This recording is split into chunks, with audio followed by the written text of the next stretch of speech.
News अड्डा 24/7 और मैं आपके साथ जुड़ चुका हूं मनोज। इस वक्त मैं एक ऐसे व्यक्ति से आप लोगों को परिचय कराने जा रहा हूं जिसे सिलीगुड़ी में जाने माने समाज सेवी एवं Indian micro artist doctor Ramesh Shah ji से।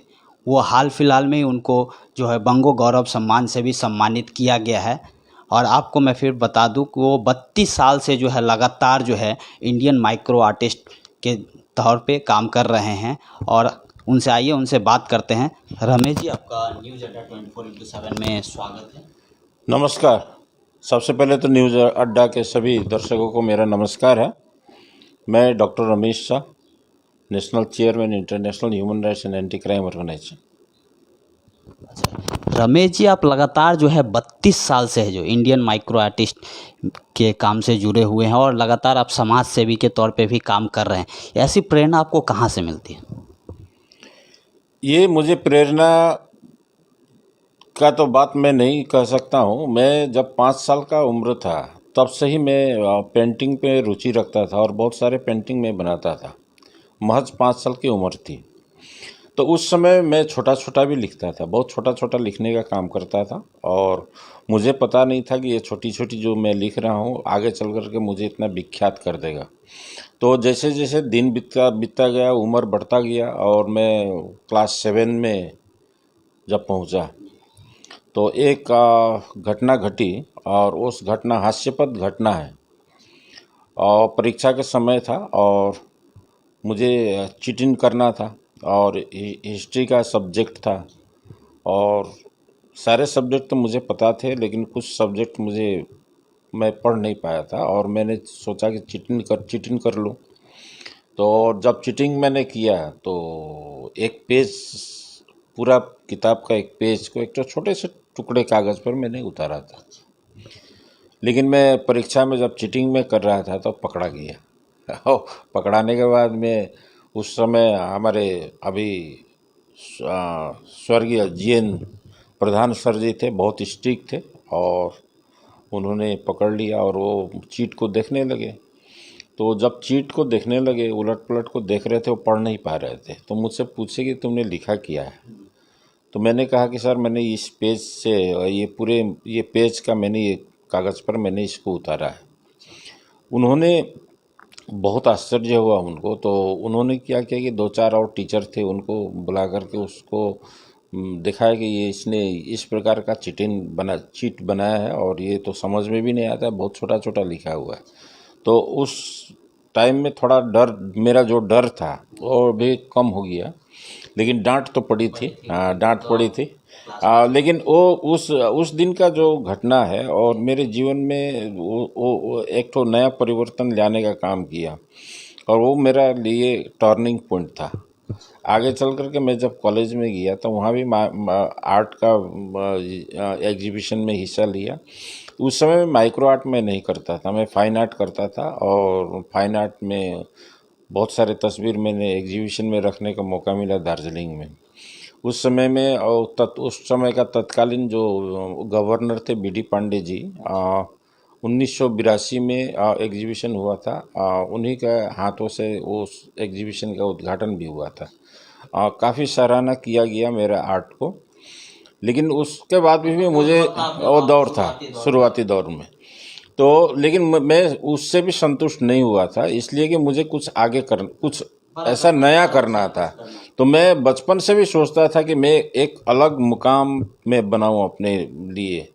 तो उसके बाद में मैं 1985 में जब मैं वापस आया कॉलेज से, तो मैं सीधा चला गया काठमांडू में मैं रह कर के बहुत सारे आर्ट किए वहाँ।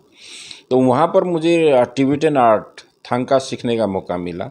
और थांका आर्ट भी पार्ट ऑफ माइक्रो आर्ट ही कहा जाता है। बहुत बारीकी से उसको हिस्ट्री पढ़ करके ही आर्ट किया जाता है। उसमें कलर का भी जो हम लोग इस्तेमाल करते हैं उसमें भी पढ़ करके ही करना पड़ता है। टिबेटन आर्ट में ये खासियत है कि अपना मन से हम लोग कलर नहीं भर सकते, उस कलर का भी उसमें दिया रहता है। तो ये करने के बाद में वहाँ बहुत सारे आर्ट किए, बहुत सारे जो है बाहर में भी आर्ट वहाँ पर लोग खरीद करके ले गए। कुछ आर्ट मैंने वहाँ के जो मित्र थे उनको मैंने दिया। उसके बाद में जब मैं वापस आया मिरिक, मेरा जन्म स्थान है मिरिक, लेकिन वहाँ का मेरा उस समय में हमारे आर्थिक अवस्था बहुत ख़राब थी, तो मैंने 10 साल माइक्रो आर्ट मैंने छोड़ दिया। 10 साल प्राय 9 साल जैसा छोड़ दिए थे। छोड़ने के बाद में बहुत तकलीफ़ उठानी भी पड़ी, लेकिन जो मेरी भीतर में जो कला थी, उस कला हमेशा मुझे झकझोरती थी कि तुमको करना है, करना है, करना है। तो माइक्रो आर्ट मैंने 94 से लिया। 94 में मैंने सबसे पहले माइक्रो आर्ट में कदम रखा और सबसे पहले मैंने हिंदी सिने जगत का 15 गायक कलाकारों का नाम मैंने एक चावल के दाने पर लिख दिया। वो मेरे लिए बहुत बड़ा दिन था और उस समय में प्रिंट मीडिया का बहुत काफ़ी चलती था और काफ़ी मेरी सराहना हुई। उसके बाद मैं पीछे मुड़ के नहीं देखा, एक से एक रिकॉर्ड करते चला गया, बहुत सारे आर्ट किए। जैसे आपने कहा रमेश जी कि आपने माइक्रो आर्ट का जो है, माइक्रो आर्ट में आपके नाम पे कई उपाधि शामिल है, जिसमें से एक उपाधि वो भी है कि आपने एक चावल के दाने पे जो है मानचित्र को, ये कैसे? ये आप वर्ल्ड रिकॉर्ड का बात बता रहे हैं। विश्व रिकॉर्ड मैंने 5 ठो में किया है। ऐसे तो रिकॉर्ड मेरे पास में अगर जोड़ा जाए तो 10 रिकॉर्ड से ज़्यादा है, लेकिन अभी अप्लाई किया नहीं है। और ये 5 वर्ल्ड रिकॉर्ड भी मैंने बहुत बाद में अप्लाई किया, क्योंकि बहुत सारे लोग कहने लगे कि सर इतने सारे आर्ट करते हैं। सुन लीजिए, तो बहुत सारे लोग कहने लगे कि सर कम से कम अप्लाई तो कीजिए, एक ठो रिकॉर्ड तो बनाइए। तो मैंने भेज दिया था, तो 5 जो है वर्ल्ड रिकॉर्ड में शामिल कर लिया गया, जिसमें एक चावल के दाने पर मैंने 115 ठो भारत का मानचित्र बनाया और एक सरसों के दाने पर पूरा विश्व का मानचित्र बनाया। उसमें 3 महासागर का नाम भी लिखा। और अगर आम इंसान सोचे तो ये सोच के ही असंभव जैसा लगता है। ये तो मैं नहीं कर सकता, मैं भी एक इंसान हूँ और मैंने प्रयास किया तो मैं उस चीज़ को संभव कर पाया। असंभव कुछ नहीं होता है, इसमें धैर्य की ज़रूरत पड़ती है, दृढ़ विश्वास अपने आप पर रखना पड़ता है, परिश्रम करना पड़ता है। तो उसके बाद एक पोस्टल पोस्ट कार्ड पर मैंने 86,378 बार राम नाम लिखा, वो भी पेंसिल से लिखा। इसको लिखने में 6 महीने का समय लगा। और एक मैंने किताब बनाया आपका सबसे विश्व का सबसे छोटा 4 mm बाई 5 mm का, जिसमें आपका 223 देशों का नाम लिखा और उसी में आपका 65 विश्वविख्यात व्यक्तियों का नाम भी लिखा उसी किताब में। ये 3 हो गया। और एक और मैंने सबसे रेयर काम किया, वो है आपका गांधी चश्मा। ये 5 मिलीग्राम का मैंने गांधी चश्मा बनाया, जो कि नंगी आँख से भी देख नहीं सकते, खोजने से बहुत मुश्किल होता है, बहुत बहुत बात छोटी है। तो ये इसको बनाने में भी मुझे 3 महीना का समय लगा। तो ये हुआ आपका ये चौथा वर्ल्ड रिकॉर्ड हुआ। और 5वां वर्ल्ड रिकॉर्ड में ये कितने ठो हुआ, 5 हुआ ना, कितने, 5 वर्ल्ड रिकॉर्ड ये मैंने किया। और उसके बाद में एक चावल के दाने पर जब वंदे मातरम का विवाद हुआ था, उस समय में वंदे मातरम का संपूर्ण गीत एक चावल के दाने पर लिख दिया। एक चावल के दाने पर राष्ट्रीय गान लिख दिया। इराक वार हुआ था, उसका पूरा सीरीज मैंने बनाया। कारगिल वार का सीरीज मैंने चावल के दाने पर बनाया। उसके बावजूद और मैंने नेल आर्ट किया। नेल आर्ट में भी मुझे बहुत काफ़ी ख्याति मिली और मेरी आर्ट जो है बहुत लोगों ने सराहना की। और विशेष बात है कि मेरी जो कलाकृति है ये देश के प्रति मैंने समर्पित किया है, इसको पेशा के रूप में कभी लिया नहीं है। और देश विदेश में जितने भी घटने होते हैं उसको उस पर मैं आर्ट करता हूँ। ये मेरे लिए सौभाग्य है कि मैं भी उस घटना का एक पार्ट बन जाता हूँ, एक हिस्सा लेने का मौका मिलता है अपनी कला के माध्यम से। तो ये मेरे लिए सौभाग्य की बात है। दूसरी बात है, ये मुझे दुख इस बात की है कि 32 साल से मैंने प्राय 2000 से ज़्यादा माइक्रो आर्ट किया, जो कि अभी वो सारे आर्ट है रेयर है, दुर्लभ है। लेकिन बात मुझे तकलीफ़ इस बात का है कि सारे आर्ट जो है अभी नष्ट होने के कगार पर है। 2008 से मैंने पश्चिम बंगाल सरकार से आवेदन किया था कि एक तो म्यूजियम हो। केंद्र सरकार से भी आवेदन किया था। दार्जिलिंग से डीएम साहब ने ज़मीन का जो अलॉटमेंट है उन्होंने कर दिया है, लेकिन ये कागज़ अभी घूम रहा है और मैं बहुत दौड़ा, इसके लिए कोई किसी ने प्रयास किया नहीं। मैं चाहता था कि सिलीगुड़ी में एक म्यूजियम हो, micro art museum, art gallery हो। ये आर्ट गैलरी अगर म्यूजियम बनता है तो विश्व का सबसे पहले म्यूजियम होगा, लेकिन ये मुझे दुख इस बात का है कि सरकार ने इसका कोई सूद नहीं ली। अच्छा, अभी आप न्यूज़ अड्डा के माध्यम से अभी ये लाइव इंटरव्यू चल रहा है, तो इसमें अभी जो आप अपील कर सकते हैं सरकार से? मैंने बहुत सारे इंटरव्यू में माननीय मुख्यमंत्री ममता दीदी से ममता दीदी से मैंने रिक्वेस्ट किया है, बहुत सारे इंटरव्यू में किया है। मैं आज में भी न्यूज़ अड्डा के माध्यम से माननीय मुख्यमंत्री ममता दीदी को मैं रिक्वेस्ट करूंगा कि मेरे माइक्रो आर्ट के लिए एक म्यूजियम सिलीगुड़ी में हो जाए, तो मेरे लिए भी अच्छा होगा, टूरिज्म के लिए भी बहुत अच्छा होगा, क्योंकि विश्व में ये पहले म्यूजियम होगा। तो मुझे आशा है कि माननीय मुख्यमंत्री मेरी जो आवाज़ है उसको थोड़ा सुनेगी और मेरी जो समस्या है उसको पूर्ण करेगी। अच्छा, रमेश जी को जो है 2 साल पहले डॉक्टरेट का भी उपाधि मिला, आइए जानते हैं ये इसके बारे में उनको क्या कहना है। आपको 2 साल पहले एक यूनिवर्सिटी से डॉक्टरेट का उपाधि भी मिला। जी, तो ये इसलिए मिला कि मैं छात्र जीवन से राजनीतिक तो करता ही था, राजनीति के साथ में सोशल एक्टिविटी भी मेरा बहुत अच्छा था और मैंने सोशल एक्टिविटी में अपने जीवन लगा दी। और ये मैं 5 साल से international human rights and anti crime organisation के फाउंडर भी हूँ और नेशनल चेयरमैन भी हूँ। और मैंने अभी ये अच्छा प्रदर्शन किया है इस ऑर्गेनाइजेशन में, और इसके चलते में अभी देश में 26 स्टेट में हमारे जो ऑर्गेनाइजेशन है काम कर रही है। कोविड के समय में हम देखें तो कोविड के समय में बहुत सारे लोगों को हम लोगों ने फ़ायदा पहुंचाया, मदद की। और दूसरी बात और हम लोग ये कर रहे हैं कि आज के समय में किसी दुखित, पीड़ित और उपेक्षित लोगों की आंसू पोंछने वाला कोई है नहीं, तो बहुत कम है। तो ये हम लोगों ने ये बीड़ा उठाया कि जो डोमेस्टिक वायलेंस होते हैं या छोटे मोटे घटना होते हैं, फ्रॉड का केस होते हैं, ये बहुत सारे केस जो है हम अपना ऑफिस में बुला करके सुलझा देते हैं। तो अभी हजारों से हजारों घर जो है डोमेस्टिक वायलेंस का, ये केस को हम लोग सुधारा है। इसमें 2 चीज़ से हम लोग देश का सेवा कर रहे हैं। एक तो हम घरेलू हिंसा को कम कर रहे हैं, क्राइम को कम कर रहे हैं। दूसरे तरफ जो करोड़ों जो केस है जो अदालत के बोझ बन रहा है, उसको कुछ हद तक कम करने की कोशिश कर रहे हैं। ये हमारी मिशन है और ये पूरे देश में हमारा ये चल रहा है।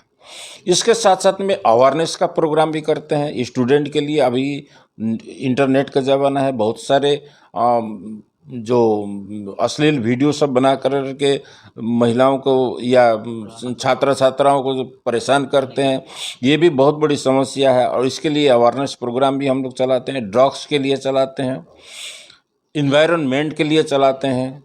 जो आपको डॉक्टरेट का उपाधि मिला, हाँ, तो यही कारण से और ये मेरी सेवा को देख कर के विगत 2 साल पहले university of New Jerusalem medical college and hospital Tamil Nadu Vellore से मुझे डॉक्टरेट का उपाधि दिया गया। उसी तरीक़े से इस साल इंडियन आइकन पीस के लिए मुझे तमिलनाडु से FN अवार्ड दिया गया।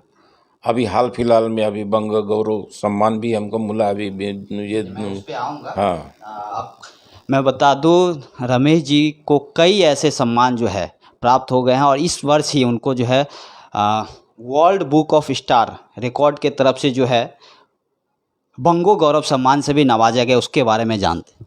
बंगो गौरव सम्मान से भी आपको जी, तो ये भी मेरे लिए गौरव की बात है और मुझे खुशी पूरे उत्तर बंगाल के लिए गौरव की बात है, पूरे वेस्ट बंगाल के लिए। इसलिए मैं कहता हूँ कि मैंने 5 वर्ल्ड रिकॉर्ड जो किया है, ये वर्ल्ड रिकॉर्ड अभी तक किसी ने ब्रेक नहीं किया है। और इसके साथ साथ में मेरी जो कलाकृति है, कलाकृति सिर्फ माइक्रो आर्ट तक ही सीमित नहीं है। मैं फाइन आर्ट भी करता हूँ, मॉडर्न आर्ट भी करता हूँ, मूर्ति भी बना लेता हूँ, बहुत सारे डिजाइन भी मैं करता हूँ, क्राफ्ट का काम भी मैं अच्छा कर लेता हूँ। तो ये बहुत सारे गुण जो है माँ सरस्वती ने हमें दी है और उसको बखूबी मैं उसको निभा रहा हूँ, मैं कर रहा हूँ।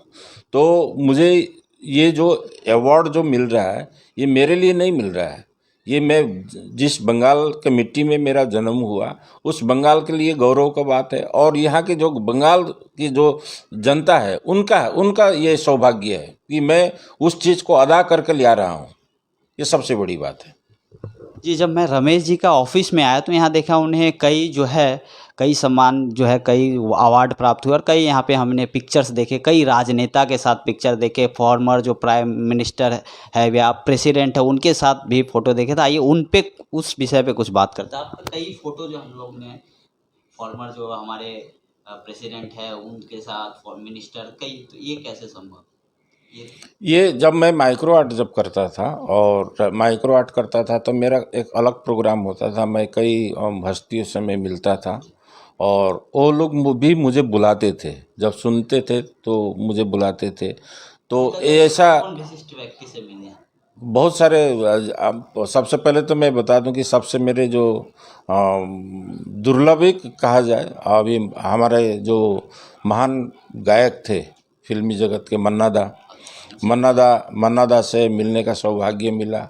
और मन्ना दा को मैंने एक चावल के दाने पर उनकी तस्वीर बना के दिया था और उनने बहुत मेरे कलाकृति को काफ़ी सराहना की। उसके बाद में दिल्ली के सीएम शीला दीक्षित से जी से मिलने का मौका मिला, कपिल देव क्रिकेटर से मिलने का मौका मिला, शत्रुघ्न सिन्हा जी से मिलने का मिला, शिल्पा शेट्टी, शाहरुख खान, बहुत सारे लोग, राजू श्रीवास्तव, आज मैंने सुन रहा हूँ कि आज उनके देहांत हो गई है, उनसे भी मिलने का मौका मिला था मुझे।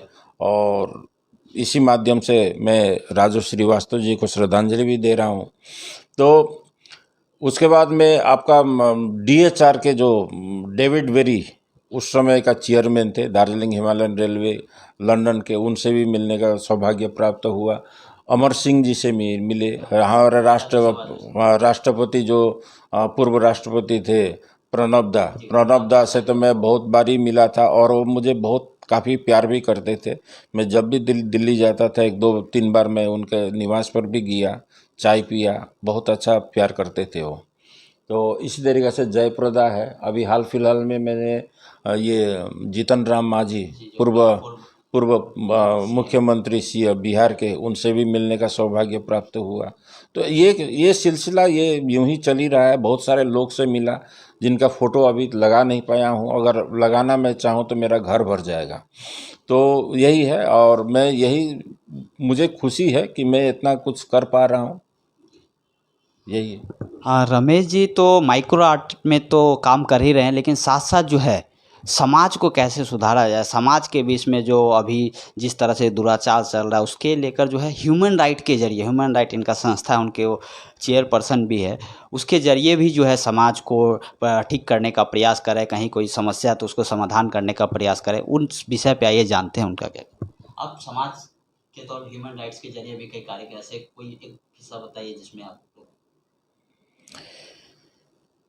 ह्यूमन राइट्स में मैंने बहुत कुछ का अनुभव किया और बहुत सारे एक्सपीरियंस भी मिला मुझे। मैंने सीनियर सिटीजन के ऊपर में अत्याचार होते देखा, जो सीनियर सिटीजन बहुत देखा। उसके बाद में डोमेस्टिक वायलेंस में बहू के ऊपर में अत्याचार होते देखा। डोमेस्टिक वायलेंस में बहू के द्वारा सास ससुर पर अत्याचार होते हुए देखा। बहुत सारे केसेस मैंने देखा है और बहुत सारे केसेस को हम लोग ने सुलझाया और अवेयरनेस और काउंसलिंग करके उस घर को सुधारा गया। और ये सबसे बड़ी बात है। और ये एक दिन में नहीं होता है। मैंने जो बीड़ा उठाया कि मैं किसी दुखित पीड़ित का मैं आंसू पोंछूंगा, तो ये ह्यूमन राइट्स ऑफिस में कोई भी आदमी खुशी से आता नहीं है। जब भी आता है तो कोई समस्या लेकर के आता है और रोते आता है, लेकिन जब हम समाधान जब कर देते हैं तो हंसते हुए जाता है और आशीर्वाद देकर जाता है। ये वही मेरे लिए सबसे बड़ी चीज़, बहुत बड़ी उपलब्धि। और हमारे टीम में जितने भी जो मेंबर हैं वो सारे मेंबर जो एक्टिव हैं वो काम करते हैं और उनका सहयोग भी मुझे मिलता है। उन लोग का भी मैं गाइडलाइन करता हूँ। तो ये मेरा सिलसिला चलता है। उसी प्रकार से अब नर्सिंग होम का मैं बात बोलता हूँ। नर्सिंग होम में भी बहुत लोगों का, बहुत गरीब लोगों का मैंने मदद किया है। हमारे ऑर्गेनाइजेशन की तरफ से। जैसे किसी का बिल बहुत ज़्यादा हो गया, पैसा दे नहीं पा रहा है, उसको हम लोगों ने रिलीज़ कराया। सिर्फ यहीं से नहीं, सिलीगुड़ी के बाहर के नर्सिंग होम से भी, जहाँ के लोग हमें नहीं जानते हैं, वहाँ से भी हम, वहाँ भी कलकत्ता कहिए और जगह का, राज्य में भी, हाँ कलकत्ता में भी है। और ये मैंने बता दिया 26 स्टेट में, 26 राज्य में हमारा ये कार्यरत है। और ये बहुत सारे लोग को, अब ये एक मुस्लिम परिवार थी और मुस्लिम परिवार, वो दोनों हस्बैंड वाइफ जो है ये इंजीनियर थे। तो उनकी वाइफ जो है प्रेग्नेंट थी। प्रेग्नेंट होने के बाद में एक सिलीगुड़ी के नर्सिंग होम में उसको भर्ती किया गया था। उनको स्ट्रोक हो गया था, बच्चा वहीं पर डेथ कर गया था, पेट में डेथ कर गया था। और उनको ऑपरेशन से निकालना था बच्चा को ऑपरेशन करके निकालने के बाद में कोई ऐसा नस था वो कट गया और ब्लीडिंग काफ़ी होने लगी। 1 महीना के दौरान कम से कम 50 से 60 बोतल उसको खून दिया गया, लेकिन स्थिति बहुत नाजुक हो चुकी थी। 24 लाख रुपए बिल हो चुका था। उन लोगों ने गहना ज़मीन बंधक रह करके 11 लाख रुपए दे चुके थे और 13 लाख समथिंग 68,000 न कुछ ऐसे ही पैसा और बाकी था। तो मैं उस नर्सिंग होम में किसी पेशेंट को देखने गया था, मुझे पता नहीं था कि ये केस हुआ था। हाँ, लेकिन जब वहाँ पर हल्ला मैंने सुना तो वहाँ पर मैं पहुँचा और बहुत सारे लोग मुझे जानते थे और बोले कि रमेश सर तो यहीं पर हैं। तो सारे लोग ने घेर लिए। तो उन लोगों ने प्रार्थना किया कि सर कम से कम हमें मदद कीजिए कि हम पेशेंट निकाल करके कलकत्ता ले जाएं। तो हमने वहाँ से कम 13,68,000 रुपया बिल माफ़ कराया वहाँ, और उस पेशेंट को मैंने कलकत्ता भेजा। और कलकत्ता जिस दिन भेजा उसके दूसरे दिन मैं दिल्ली चला गया था और 2-4 दिन के बाद में वो पेशेंट भी वहाँ कलकत्ता में मर गया, अपोलो में था। वहाँ भी 2,80,000 का बिल बाकी था। तो उसने फिर फ़ोन किया हमको कि सर कम से कम मेरा खाने का पैसा भी नहीं है। तो मैंने फिर वहाँ अपोलो हॉस्पिटल में मैनेजमेंट से बात किया, तो वहाँ पूरे पैसा मैंने छूट कराया, उसके डेड बॉडी लेकर के आया। ऐसे बहुत सारे डेड बॉडी भी हम लोग ने हॉस्पिटल से हम लोग बिना पैसा में निकाले हैं। तो ये बहुत बड़ी बात है सिलीगुड़ी के लिए। और सिलीगुड़ी का जनता भी आज हम लोग को बहुत प्यार करते हैं, हमारे ऑर्गेनाइजेशन को बहुत रिस्पेक्ट करते हैं। ये मेरे लिए सबसे बड़ी अवार्ड है। अच्छा, मेरा आखिरी, अब बहुत देर से आपका मैं समय ले रहा हूँ, और आखिरी प्रश्न रहेगा, आप जो है अभी नए जो युवक है, जो नए जो समाज सेवी, समाज में लोग समाज का सेवा कर रहे हैं, उनको क्या मैसेज देना चाहेंगे जो मान के माइक्रो आर्टिस्ट में भी वो लगे हुए हैं? देखिए, मैं माइक्रो आर्ट कहें, कला क्षेत्र कहें, गायन क्षेत्र कहें, बिजनेस क्षेत्र कहें, सर्विस सेक्टर में कहें, ये सभी देश के लिए ही होता है। हम अच्छा बेहतर परफॉर्मेंस करते हैं तो देश का नहीं नाम होता है, देश का इज्जत मान सम्मान बढ़ता है। तो मैं युवाओं को वही बोलूँगा कि देश के लिए आगे आएं। देश सर्वोपरि है, देश के बाद ही सारा कुछ है। हम लोग देश हैं तो हम लोग हैं। देश के प्रगति के लिए हमेशा अग्रसर रहना चाहिए। और अभी जो मैं देखता हूँ बहुत सारे लड़के जो हैं ड्रग्स का सेवन करते हैं, शराब के सेवन करते हैं, गलत काम करते हैं। इस चीज़ से युवाओं को बचना चाहिए। मोबाइल का सही इस्तेमाल करना चाहिए। जो छात्राएं जो स्कूल में पढ़ती है, उनके बाप माँ मेहनत करके उनको स्कूल भेजते हैं, कॉलेज भेजते हैं, तो उनको उस चीज़ को भी ख्याल करना चाहिए कि माँ बाप हमारे कितने तकलीफ़ करके हमें पढ़ा रहे हैं। तो उस जगह पर जा कर के अपने जो इज्जत है उसका दाव पर नहीं लगाएं, पढ़ाई पर ध्यान दें, पढ़ें, अच्छा परफॉर्मेंस करें, बड़े पद पर जाएं। उसी प्रकार से बिजनेस में भी है, बिजनेस करने वाले को बिजनेस अच्छा से करना चाहिए। तो मैं युवाओं को यही कहूँगा कि आप लोग जो भी है, किसी भी क्षेत्र में है, आप उसको ध्यान से पढ़ें, मन लगा करके पढ़ें, मन लगा करके करें, ताकि आगे चल करके आप देश के लिए एक अच्छा व्यक्ति के रूप में प्रदर्शन कर सकें। ये तो अब लगातार इनसे बातचीत चल रही है और मैं चाहूँगा इनसे आखिरी जो प्रश्न है पूछने के लिए, सिलीगुड़ी वासियों के लिए क्या है? सबसे प्यारा, मैं पूरा इंडिया घूमता हूँ और सिलीगुड़ी जैसा प्यारा जगह कहीं नहीं है। यहाँ के लोग हिमालय के गोद में बसे हुए हैं। और मैं भी अपने आप को सौभाग्य मानी समझता हूँ कि मेरी जन्म जो है पहाड़ का पवित्र मिट्टी में हुआ, बंगाल में, और मैं बंगाल का होकर के ही रह गया। मेरे पिताजी सन 1950 में आए थे, उन्होंने यहीं का होकर के वो रह गए, और सारे हम लोग यहीं पर हम लोग जी रहे हैं। सिलीगुड़ी का जनता में हमको ये खुशी है कि देश में विभिन्न जगह पर अशांति होती है, बहुत सारे लड़ाई झगड़ा होते हैं, लेकिन सिलीगुड़ी में या राजनीतिक क्षेत्र में कहें या किसी भी क्षेत्र में कहें, लोगों में एकता है, हम एक दूसरे को समझते हैं। राजनीति करने वाले भी मंच के लिए वो लोग लड़ाई करते हैं, लेकिन फील्ड में कभी भी एक दूसरे से लड़ाई नहीं करते हैं। हम लोग एक साथ मिलते हैं, एक साथ चाय पीते हैं, एक साथ घूमते हैं, एक साथ दुख सुख बांटते हैं, ये सबसे बड़ी है। तो सिलीगुड़ी के जनता के लिए मेरे तरफ से भी बहुत बहुत धन्यवाद है और शुभकामनाएं हैं। और सिलीगुड़ी का जनता ने भी मुझे बहुत काफ़ी सपोर्ट किया, और ये सपोर्ट के चलते आज ये जो बंग रत्न मेरे जितने भी मुझे अवार्ड मिल रहा है, और आगे भी भगवान चाहेगा तो मुझे मिलेगा, ये सारे जो है सिलीगुड़ी जनता के लिए जाता है, उनके प्रति समर्पित है। धन्यवाद।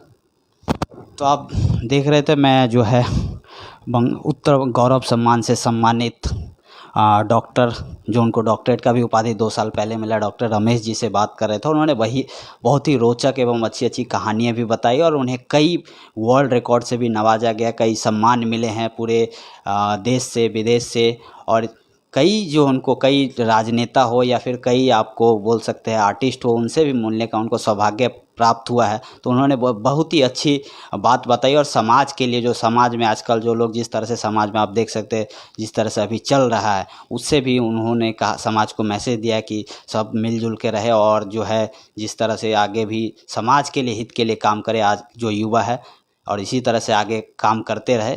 आप देख रहे थे न्यूज़ अड्डा 24/7। मैं आपके साथ मनोज, कैमरा पर्सन प्रसन्नजीत के साथ। तब तक के लिए बहुत बहुत धन्यवाद। सिर्फ 8.5 लाख रुपए में बसेगा आपका संसार। SPM उपहार। SPM उपहार, धरती के आगे अपना जहां।